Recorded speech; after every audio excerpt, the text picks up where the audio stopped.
உயிர்த்த ஆண்டவர் இயேசு கிறிஸ்துவில் எனக்கு மிகவும் பிரியமான சகோதர சகோதரிகளே, 14ஆம் வாரம் புதுக்காலம், சனிக்கிழமை. முதல் வாசகம் எசாயா இயல் 6 இறை வாக்கியங்கள் 1 முதல் 8 முடிய. இன்றைய வாசகம் எசாயாவின் அழைப்பு பற்றி கூறுகிறது. எசாயாவின் அழைப்பு ஒரு முன்மாதிரி அழைப்பு. நம் ஒவ்வொருவரின் அழைப்பிலும் இறை மக்கள், குருக்கள், துறவியர், கன்னியர், எசாயாவின் அழைப்பு மறுபடியும் நிகழ்கிறது என்பது உண்மை.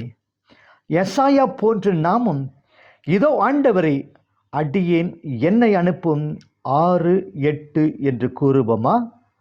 இவ்வழைப்பு வாழ்க்கையில் ஒரு முறை என்று ஒவ்வொரு வினாடியும் இருக்கிறது என்பதை மட்டும் உணர்ந்தோமானால் இறைவன் தூயவர்.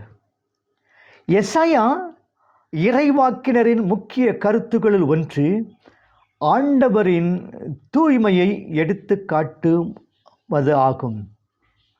சேனைகளின் ஆண்டவர் தூயவர், தூயவர், தூயவர். 6:3. ஆண்டவர் இஸ்ராயலின் தூயவர். 1, 4, 5, 19, 24, 10, 17, 20, 41, 14, 16, 20. ஆண்டவரே, தூயோராய் இருங்கள், ஏனெனில் உங்கள் கடவுளும் ஆண்டவருமாகிய நான் தூயவர். லேவியர் 19:1, 11, 44, 45 என்பதை காணலாம். தூய்மை எபிரேயத்தில் கடோஷ் என்பதற்கு பிரித்து வைக்கப்பட்டது, தனிப்பட்டது, எனவே பாவத்திற்கு அப்பாற்பட்டது என்பது பொருள். ஆண்டவர் பாவத்திற்கு அப்பாற்பட்டவர் என்பது மட்டுமின்றி தம் தனிக்குணம் ஆகிய அன்பை பற்றி கொள்பவர் என்பதும் பொருளாகும். தூயவர் பாவியை அழைப்பது, பாவியோடு உறவாடுவது இப்பொருளிலேயே தூய்மை என்பதை இக்கண் கொண்டு பார்க்கின்றோமா? அன்பை புறக்கணித்த நிலையிலே தூய்மையை அடைவது இயலாது என்பதை உணர்கிறோமா? மனிதன் பாவி. இன்றைய சமூகத்திலே தூய்மையுடன் பாவம் இருக்க முடியாது. எனவே ஐயோ, நான் அழிந்தேன், ஏனெனில் அசுத்த உதடுகள் கொண்டவன் நான். 6:5 என்பார் எசாயா. நாம் இறைவன் முன் வரும்போது நமது பாவங்கள் நம் கண் முன் வருகின்றனவா? ஆண்டவரே, பாவி, என் மீது இரக்கமாயிரும் என்கிறோமா? நான் பாவி என்று உங்களிலே யார் கூற முடியும் என்று இயேசு ஒருவர்தான் சொல்லக்கூடும். நாம் எல்லோரும் பாவிகள் என்பதை ஏற்போம். நினைவு, சொல், செயல் வழி நாம் செய்த பாவங்கள் எத்தனை! ஆண்டவர் குணமளிப்பவர். பழைய ஏற்பாட்டிலும் சரி, புதிய ஏற்பாட்டிலும் சரி, மன்னிக்கும் இறைவனாகவே ஆண்டவர் காட்சி தருகிறார். இஸ்ராயலை திரும்ப திரும்ப மன்னித்த இறைவன் இயேசுவிலே அம்மன்னிப்பு பணியை தொடர்கிறார் என்பது நற்செய்தி பகரும் சான்று. இங்கு உன் குற்றம் நீக்கப்பட்டது, உன் பாவம் மன்னிக்கப்பட்டது 6-7 என்ற எசாயாவிடம் சொல்வார். இவ்வார்த்தைகள் நமக்கும் இன்றும் என்றும் இயேசுவிலே கூறப்படுகின்றன.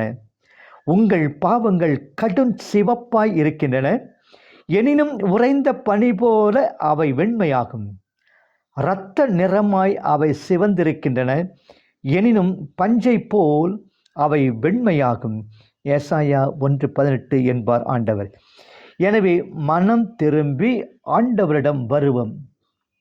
அன்றாடம் மன்னிப்பு வேண்டும். மகனே, உன் பாவங்கள் மன்னிக்கப்பட்டன. மார்க் 2:5 என்ற இயேசுவின் சொற்களை கேட்போம். குணம் பெறுவது சாட்சியம் பகரவே. இறைவனிடமிருந்து மன்னிப்பு பெற்ற நம் ஒவ்வொருவரின் கடன் நாம் பெற்ற இப்பிறர்க்கரிய பேற்றை பிறருக்கு அறிவிப்பதே. யாம் பெற்ற பேறு பெருக இவ்வையகம் என்ற முறையில் நம் வாழ்வு அமைய வேண்டும். யாரை அனுப்புவோம்? நமக்காக எவன் போவான்? 6:8 என்பார் இறைவன். உடனே எசாயா, இதோ அடியேன், என்னை அனுப்பும் என்கிறார். ஆண்டவர் தன் பாவத்தை மன்னித்து விட்டார். இறைவாக்கு பணியை தான் துவக்க வேண்டும் என்பதை உணர்ந்து மரியா போன்று இதோ ஆண்டவருடைய அடிமை என்கிறார். இறை இயேசு பற்றி சாட்சியம் பகர்தல் நம் கிறிஸ்துவ கடமை என்பதை உணர்கிறோமா? நற்செய்தி இயல் 10 இறைவாக்கியங்கள் 24 முதல் 33 முடிய.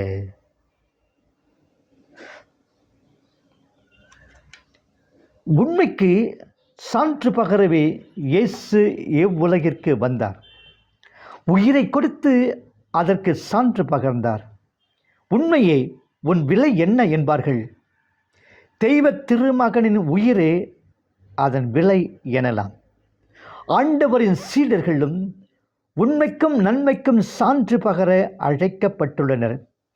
எதிர்ப்புகள் இடர்பாடுகளுக்கு இடையிலும் ஆண்டவரின் சீடர்கள் சான்று பகர வேண்டும். அஞ்சாது உண்மையை உரைத்திட வேண்டும் என்கிறார் இயேசு. அச்சமின்றி போதியுங்கள். தான் கொண்டு வந்த தெய்வீக உண்மைகளை உலகிற்கு அறிவிக்கும் பணிக்கு இயேசு தம் சீடர்களை தயார் செய்தார். அவர்களுக்கு தனிப்போதனை, தானே அவர்களுக்கு ஓர் எடுத்துக்காட்டு. யோவான் 13:13-14. ஆண்டவரின் போதனையை எதிர்த்தது போலவே சீடர்களின் போதனையையும் ஏற்க மறுப்பர்.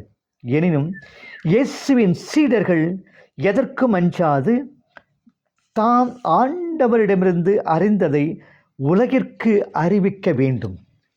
குருவுடன் நீண்ட நாள் தங்கி அவரது போதனையை தனதாக்கி கொண்டவனே மற்றவர்களுக்கு அதை தெளிவுடன் திடமுடன் எடுத்துரைக்க முடியும்.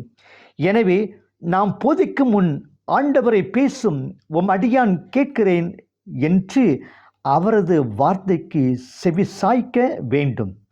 ஆண்டவரின் போதனை மக்களுக்கு பிடிக்காவிட்டாலும் அதை போதித்து கொண்டிருப்பது சீடனின் கடமை. பழுதுபட்ட கண்ணை வெளிச்சம் உறுத்துவது போலவே உண்மையும் சிலருக்கு கசப்பாகத்தான் இருக்கும்.